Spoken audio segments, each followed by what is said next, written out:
بڑے وڈیرا ہونے نے، حکمران ہونے نے، اقتدار نے، اور دوسرا مال نے،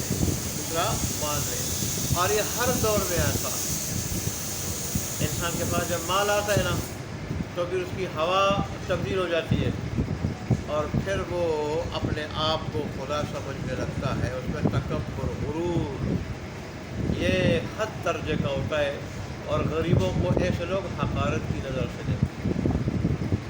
ایسے لوگوں نے انبیاء کو نہیں معاف کیا، انبیاء کو بیوقوف تک کہا، گمراہ تک کہا، مجنون تک کہا، دیوانہ تک کہا، خود اللہ کے حبیب کو دیوانہ بھی کہا، شاعر بھی کہا، کاہن بھی کہا، اور کیا کچھ نہیں کہا،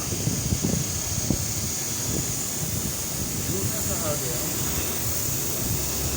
جب انبیاء کو نہیں معاف کیا گیا، امام الانبیاء کو نہیں معاف کیا گیا، تو غیر پھر کس کھاتے میں نے؟ اس لیے یہ دو چیزیں، ایک منصب، اقتدار، اور دوسرا مال۔ ہم تو خوش ہوتے ہیں مال ہو، مال ہو، مال ہو، یہ انسان کو دین سے دور کر دیتا ہے اور باغی بنا دیتا ہے۔ اس لیے تو آپ نے وہ مشکات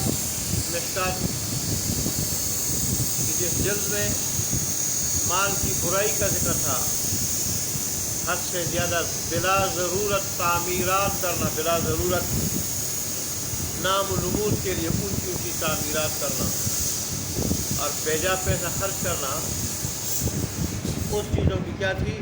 مذمت تھی۔ اس چیز کی کیا تھی؟ مذمت تھی۔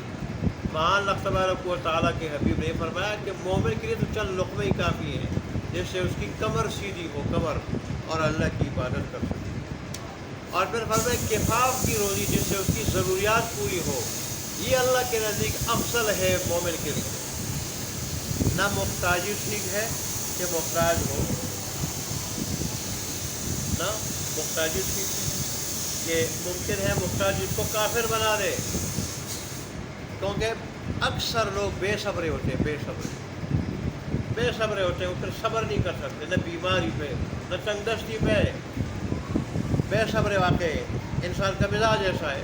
تو نہ تنگ دستی زیادہ اچھی ہے، اور نہ حد سے زیادہ مالداری کہ وہ انسان کو غافل کر دیتی ہے، باغی بنا دیتی ہے، متکبر کر دیتی ہے، اور بہت ساری برائیاں ہیں مالداری، جہاں حد سے زیادہ غربت میں، تو اس سے کہیں بڑھ کر مالداری میں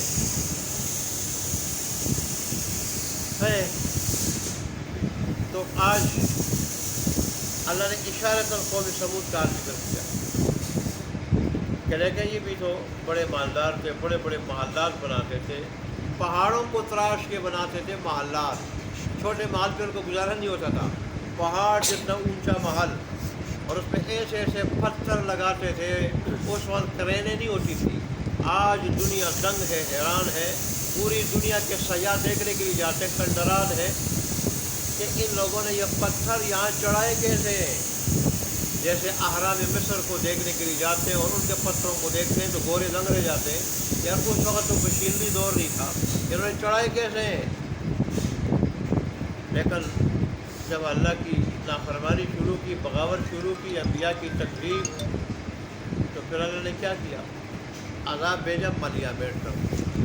خلاصہ اس درس کا یہ ہے کہ اللہ کی بغاوت کا انجام بہت خطرناک ہوتا ہے، دنیا آخرت دونوں۔ لیکن انسان اگر دشمن ہو جائے، اللہ اسے بھی بچائے، اچھی بات نہیں، اچھی چیز نہیں ہے ہر لحاظ سے، لیکن اس سے زیادہ اگر آدمی مظلوم ہو، آدمی قاتل نہ ہو، مظلوم ہو، اس کی غلطی نہ ہو، زیادہ سے زیادہ دنیا کی زندگی ختم ہو جاتی ہے، بس یہ ختم ہو گئی، مظلوم ہے، موت سے ہی مزے، موت سے مزے۔ لیکن جو اللہ کا باغی ہے اس کا یہ جان بھی خراب ہے، اور خاص کر وہ جان بھی خراب ہے۔ اللہ فرما رہے کہ میرے مجرم نہ بنو، میرے باغی مت بنو، میرے مجرم باغی اگر بنو گے تو پھر اس جہان کے ساتھ وہ جہان بھی خراب ہوگا، اور پھر کوئی تمہیں میری پکڑ سے بچا نہیں سکے۔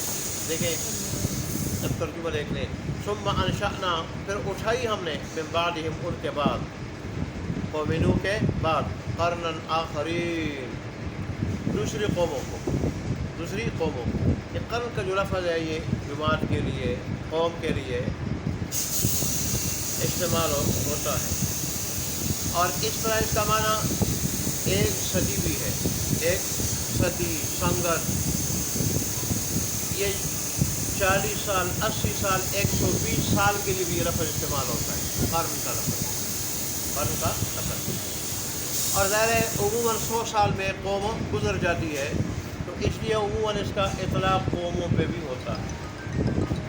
اللہ فرماتے ہیں کہ ہم نے پھر کیا کیا، دوسری قوموں کو اٹھایا، فَأَرْسَلْنَا فِيهِمْ رَسُولًا مِّنْهُمْ، تب بھیجا ہم نے ان میں ایک رسول انہی میں سے، اور رسول نے پہلی دعوت کیا دی، أَنِ اعْبُدُوا اللَّهَ مَا لَكُم مِّنْ إِلَٰهٍ غَيْرُهُ، یہ کہ عبادت کرو اللہ کی، نہیں ہے تمہارے واسطے کوئی معبود اس کے سوا، أَفَلَا تَتَّقُونَ، پس تم ڈرتے کیوں نہیں ہو؟ معبود جب وہی ہے، حکم اسی کی عبادت کا ہے، اور تم اس کے ساتھ شریک ٹھہرا رہے ہو، تو شرک کی معافی تو نہیں ہے، مشرک کی معافی تو نہیں ہے، اور یہ بہت بڑا ظلم ہے۔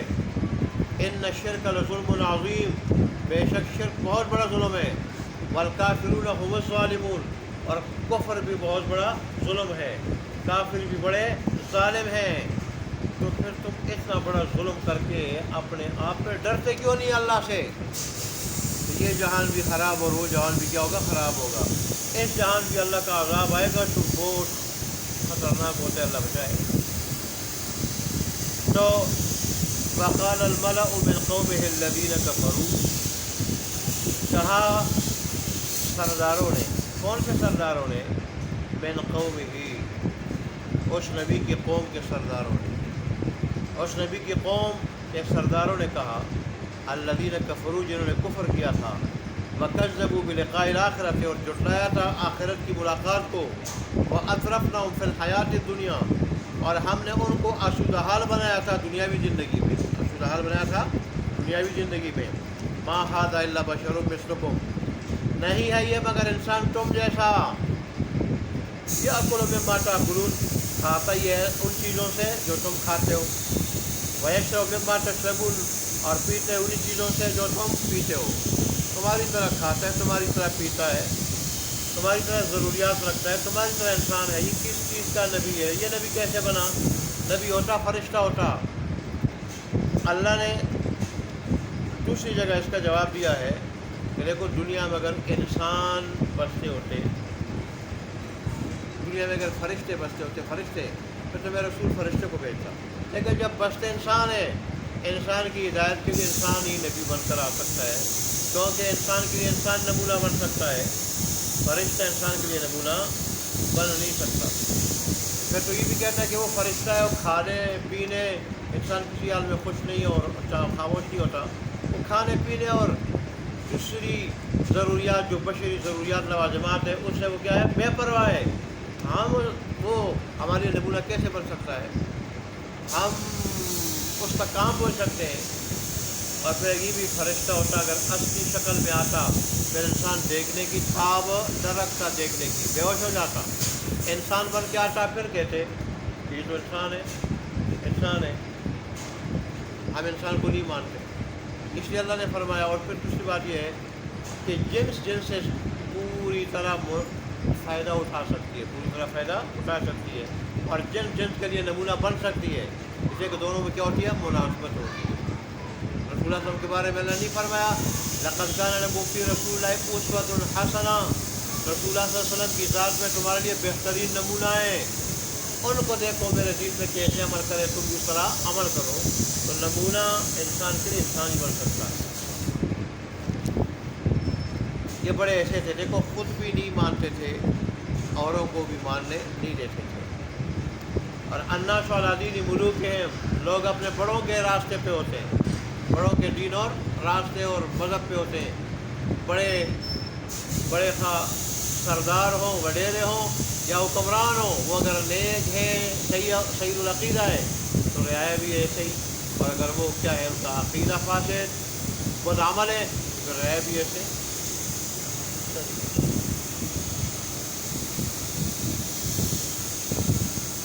فَلَئِنْ أَطَعْتُمْ بَشَرًا مِثْلَكُمْ، اور اگر تم نے اطاعت کی، فرمانبرداری کی، بات مانی ایک انسان کی تم جیسے، ایک انسان کی تم جیسے، انکم اذا لخاسرون، تو بے شک تم اس وقت البتہ نقصان اٹھانے والے ہوگے۔ ایعدکم، کیا یہ وعدہ رہتا ہے تمہیں؟ انکم اذا متم وکنتم، کہ جب تم مر جاؤ گے اور ہو جاؤ گے، وکنتم ہو جاؤ گے ترابا مٹی، وعظاما اور ہڈیاں، انکم مخرجون، یہ کہ تم دوبارہ نکالے جاؤ گے، دوبارہ نکالے جاؤ گے، ٹھیک ٹھاک کر کے، پیدا کر کے، صحیح سالم بنا کے پیدا کیے جاؤ گے۔ اس جگہ اذا ضللنا فی الارض، جب ہم مٹی میں رل مل جائیں گے، کیا ہم دوبارہ نئے سرے سے پیدا کیے جائیں گے؟ ہیہاتا ہیہاتا، بعید ہے یہ بات، بعید ہے یہ بات، لما، بعید ہے لما توعدون، وہ بات کہ جس کا تم سے وعدہ کیا جاتا ہے۔ وعدہ یہ بعید ہے، یہ ایسا نہیں ہوتا ایسا اپنی طرف سے مارتے تھے۔ ان ہی الا حیاتنا الدنیا، نہیں ہے یہ مگر ہماری دنیاوی زندگی، نموت و نحیا، ہم سبھی موت مرتے ہیں اور زندگی گزارتے ہیں، اور اس طرح جو ہے زندگی ختم ہو جاتی ہے، زندگی گزارتے ہیں، زندہ رہتے ہیں، پھر سبھی موت مر جاتے ہیں، اور اس طرح کیا ہو جاتا ہے، یہاں زندگی کا کیا ہو جاتا ہے، خاتمہ ہو جاتا ہے، ہم چلے جاتے ہیں، بس ختم ہو جاتے ہیں، کوئی دوبارہ اٹھنا نہیں، کوئی حساب کتاب نہیں ہے، اور کوئی قبر کے اندر عذاب، کچھ بھی نہیں ہے، نعوذ باللہ۔ وما نحن بمبعوثین، اور ہم دوبارہ نہیں اٹھائے جائیں گے۔ ان هو الا رجل افترى علی اللہ کذبا، پہلے تو انکار کیا اللہ کی وحدانیت کا اور قیامت کا، اب نبی پر الزامات بھی لگا رہے ہیں، نبی پر الزامات بھی لگا رہے ہیں۔ یہ کہ قرآن کہہ رہے ہیں، قرآن کے بے دینوں کا شیوا ہے، وہ دیندار لوگوں پر الزامات لگاتے ہیں، اپنے گریبان میں جانتے نہیں ہیں، جہاں وہ دھمکیاں دیتے ہیں ڈکٹیٹر لوگوں کی طرح، تو وہاں ایسے ہی وہ الزامات بھی لگاتے ہیں۔ ان هو الا رجل افترى علی اللہ کذبا، نہیں ہے یہ مگر ایک ایسا آدمی جس نے اللہ پہ جھوٹ باندھا ہے، اللہ پہ جھوٹ باندھا ہے۔ کیا جھوٹ باندھا ہے؟ میں نبی ہوں، نبوت کا دعویٰ کیا ہے، نبی تو فرشتہ ہو سکتا ہے، اور دوسرا یہ کہ اللہ کہہ رہے تم دوبارہ اٹھائے جاؤ گے، میرا کوئی شریک نہیں اور تم دوبارہ اٹھائے جاؤ گے، اللہ پہ جھوٹ باندھ رہے اپنی طرف سے۔ وما نحن له بمؤمنین، اور ہم اس پر ایمان لانے والے نہیں ہیں۔ قال رب ارسلنی بما کذبون، تو اس نبی نے بھی کہا اے میرے رب، تبلیغ کر کر کر کے مایوس ہو کے، اے میرے رب میری مدد فرما، اس بات پہ کہ انہوں نے مجھے کیا کر دیا، اس وجہ سے کہ انہوں نے مجھے جھٹلا دیا، میری مدد فرما، فیصلہ کر دے ہمارے درمیان۔ قال عما قلیل لیصبحن نادمین، اللہ تبارک و تعالیٰ نے فرمایا تھوڑی مدت صبر کرو، ہو جائیں گے یہ ندامت اٹھانے والے، نادم ہونے والے۔ فاخذتهم الصیحۃ بالحق، بس آ پکڑا ان کو چیخ نے حق کے ساتھ، یقیناً فجعلناهم غثاء، اور پھر ہم نے کر دیا ان کو کوڑا کچرا، اپنے آپ کو بڑا کچھ سمجھنے والے تھے۔